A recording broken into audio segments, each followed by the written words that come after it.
And we begin at 4 with this brush fire burning in Santa Clarita. Evacuation warnings have been issued. So far, more than 50 acres have burned and burned very, very close to homes. Schools in the area have been evacuated. Let's get right to meteorologist David Bigger for the latest on the conditions there. David, we know it's very hot out there, but the winds seem a bit favorable for firefighters. Yes, that's been the major help for firefighters today. Even though they've been dealing with some pretty intense heat across the area, we had temperatures above 100 degrees. Here's where the fire is located, by the way.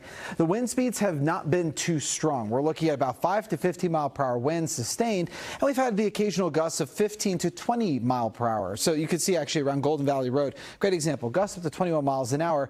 Also on top of that, the humidities are not as low as we'd get during a red flag warning. We are looking at humidities in about the 25 to 35% range. So the main thing that has been affecting the firefight today has been heat. You can see all these observation sites in the mid to upper 90s and low 100s. Here's a time lapse of the smoke that has been blowing off the fire. This is actually taken from the east, from the area to the east of the fire, and you can see how the smoke got lighter and lighter, an indication that they've been making a lot of headway on the flames.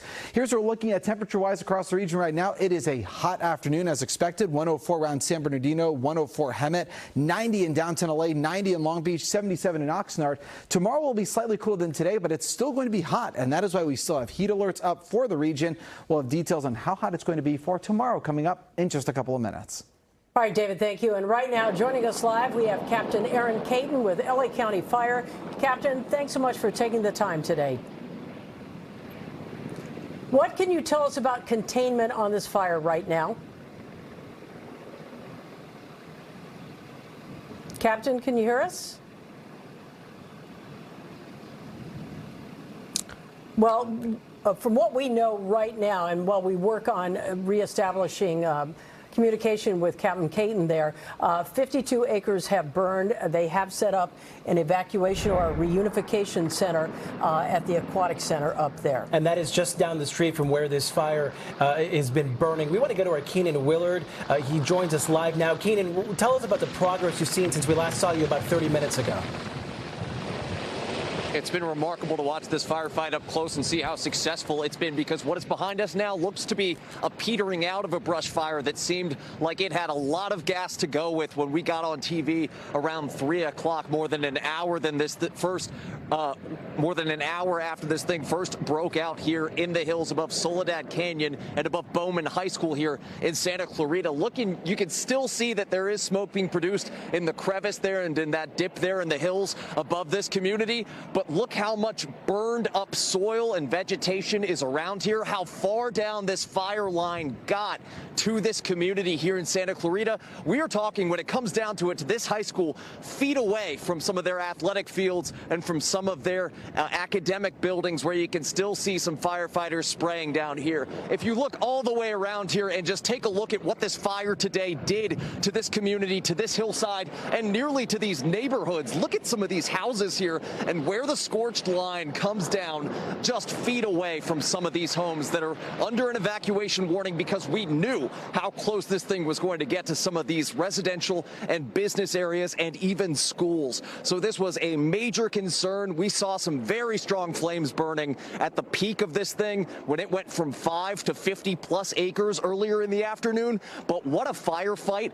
that consisted of an all hands on deck effort from the county fire department. We saw firefighters like you still see here on the ground spraying, those hotshot teams. We saw bulldozers that were stomping and just pushing dirt down on top of the active flames, creating that suppression line and making sure that ultimately, while it got very close, these flames could not get all the way into these buildings and cause potentially devastating damages to some of these structures and neighborhoods. We also saw drop after drop from helicopter and other aircraft sending water down from the sky and doing some serious legwork in knocking down the flames that were really concentrated in the hills here above this part of Santa Clarita. Again, very close to some warehouses, very close to big box supermarket stores, schools, and homes. We showed you just a second ago just how close this scorch line is to some of these buildings. This came very close to becoming even really more damaging of a disaster than just a brush fire in the hills.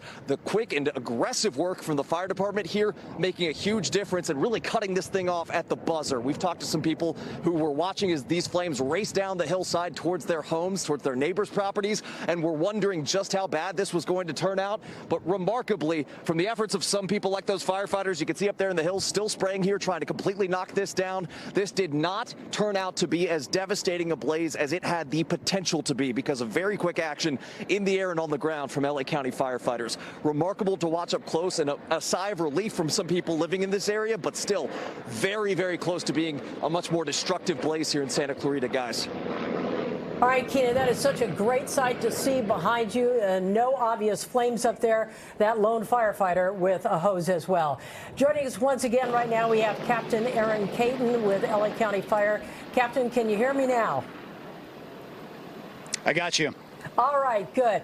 What can you tell us about containment at this point? It looks so much better than it did even 30, 40 minutes ago. Well, you're right. It's a whole lot better. At about 1:40 p.m., we got calls of reports of a fire on the hill behind a preschool down at the bottom of the canyon behind me.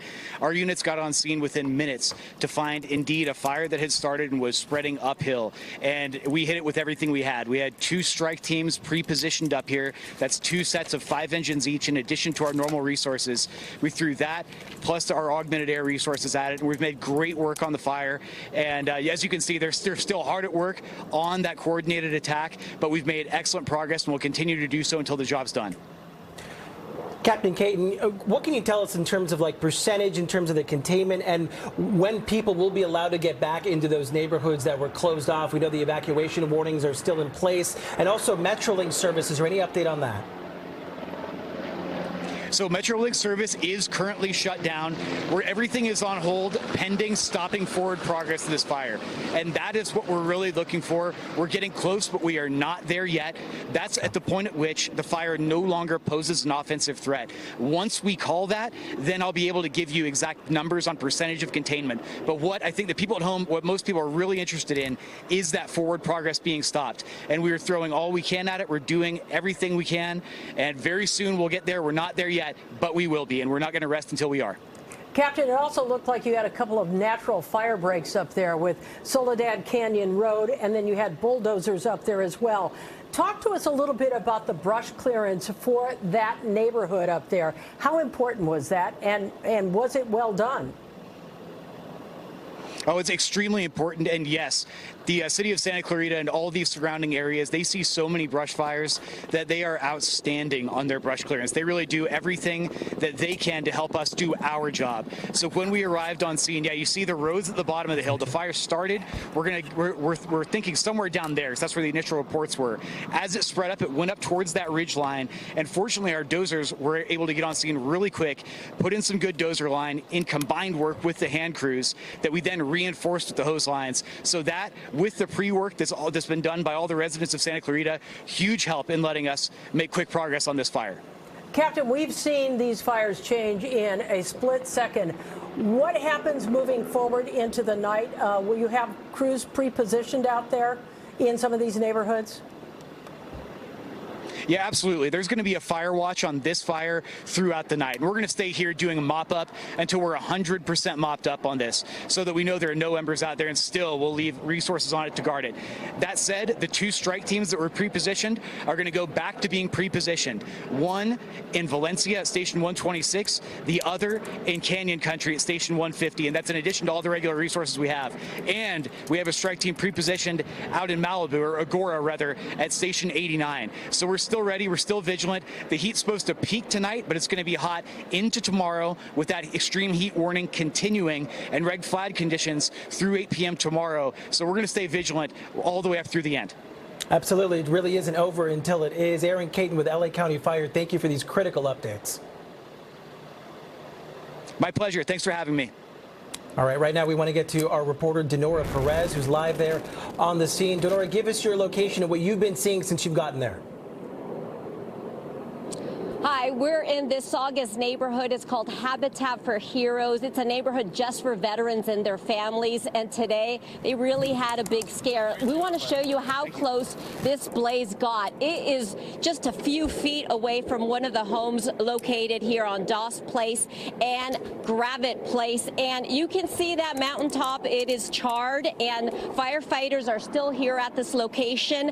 They are taking a look at this place because it still hasn't. It's not out of the woods, even though you see a lot of this area that has been burned.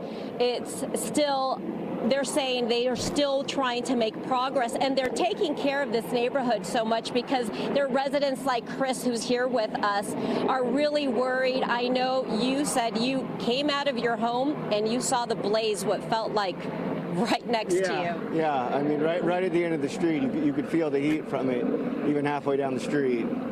And when you saw that, what did you immediately do? I went inside, I grabbed my dogs, my mother's staying with us for the night, I grabbed her, just kind of all the important documents that we have, threw them on, that and some other things in a trash bag, put the dogs in the carriers, and we just got out of here. Went over to my mother-in-law's house across on the other side of the valley, and then, I dropped them off where it was cool, and then I came back to see if there was anything left. And there was something left. Your home is okay. Yeah, and we're all still here. So, I mean, by some miracle, but that's really good news. And we're hearing these choppers fly over, and they've been dropping water all during this whole period of time. We've seen quite a few. What does that make you feel? A little bit more at ease? Yeah, I mean, we've always been lucky. The refill point for them is about half a mile that way, so they can really drop the water, refill, and come back here, in a matter of minutes. So I knew that was going to be on our side when I saw this, but being so close to the homes, I didn't know if that was going to matter at all. I mean, you can see it basically comes up to their backyard. So I was worried for them, and then, what would happen to the rest of us. But, they've worked a miracle here, and we're really happy. Thank you for talking to us. Chris, give me your last name. Landgren, Landgren. Thank you so much. He's one of the residents here in this Saugus neighborhood, and he's calling it a miracle. He's feeling a little bit of relief, even though they're still working. They're actively working in this area. LA County Fire Department is on this incident, and they're saying they're making progress. That's exactly what these residents want to hear. Back to you. That's a very good news. Denora, thank you for that. Some of the first video we saw on scene when this fire first broke at 1:40 this afternoon was from people in those neighborhoods. Annabelle Sedano was here now with a closer look from Citizens app. Yeah, that's right, Colleen. Let me tell you about this. So I want to show you this map, and I want to zoom in. This is from close to the Walmart Center over on Carl Boyle Drive, and I want to show you this video here that we got around 2:06 this afternoon.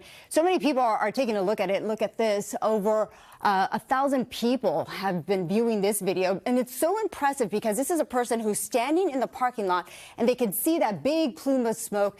So many people are looking at that smoke just hovering over Santa Clarita. So again, this is at a shopping center, and if I show you this other one, you can see again people who are driving by. So it's giving us a different perspective of what people in Santa Clarita are just looking at. So people are standing off on the sidewalk there, just looking at that plume of smoke hovering that structure there. You saw a little bit of the flame there. And then look at this one. This one again shows that white smoke just over the hillside there near some homes. And then this one I thought was really impressive near the railroad tracks.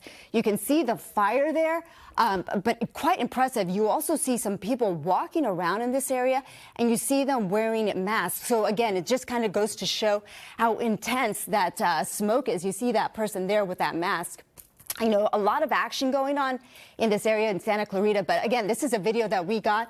So many people taking a look at this one. This one has already 1,000 views on the Citizen app. And of course, we are going to continue to monitor it. Colleen? All right, Annabelle, thank you. And of course, the acreage on this fire now up to close to 60.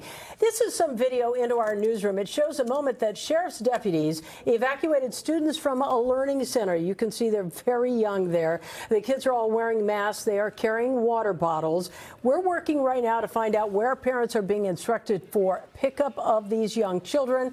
We'll let you know as soon as we have an answer. And again, there are evacuation warnings that have been issued for the Center Point Parkway area. If you live or work in that area, you are being being advised to prepare to leave. A reunification center has been set up over at the Santa Clarita Aquatic Center that is also across the street from this area on Center Point Parkway. Of course, we're going to continue to follow the very latest on the Point fire here at 4 o'clock. For more information, you can go to our NBCLA app or check out our website, NBCLA.com.